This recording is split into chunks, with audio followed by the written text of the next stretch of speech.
প্রতিটা পুরুষের একটি আগলে রাখা মানুষের প্রয়োজন হয়, কারণ ওরা অনেকটা ডাক বাক্সের মতো। প্রতি মুহূর্তে ওদের জমতে থাকা কষ্ট, আবেগ, অনুভূতিগুলো খুব বোবা হয়।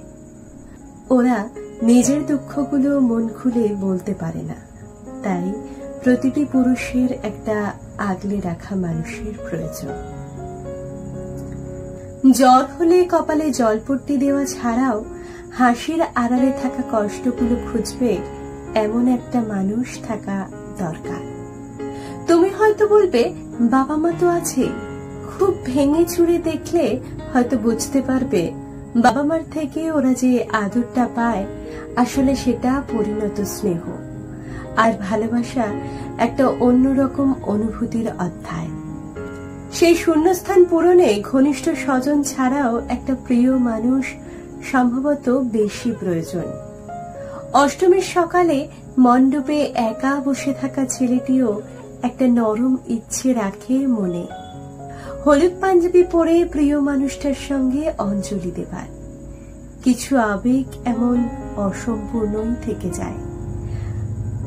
আসলে প্রতিটা মানুষের কাছে ভালোবাসা মানে সিনেমা হলে পাশাপাশি বসা, একই কফি কাপে চুমুক কিংবা প্রচলিত উপভোগ নয়। কারো কাছে ভালোবাসা সত্যি একটা আশ্রয়। সব ছেলেই কিন্তু অসুর হয় না।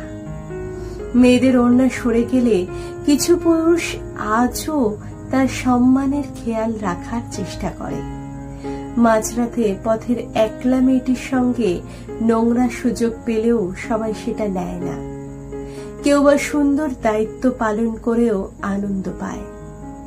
বই পাগল যে ছেলেটা বেকার বলে প্রথম প্রেমিকা নতুন ঠিকানায়, সেই ছেলেটাও খুব কাঁদে একলা ঘরে। আসলে সেই কান্নার শব্দে শব্দ দূষণ হয় না, থাক সে কথা। পুরুষ তোরা, সমাজ শুধু নালিশ করতে জানে, কে রাখে মনের খবর? পুরুষ ওরা, পাথর তো নয়।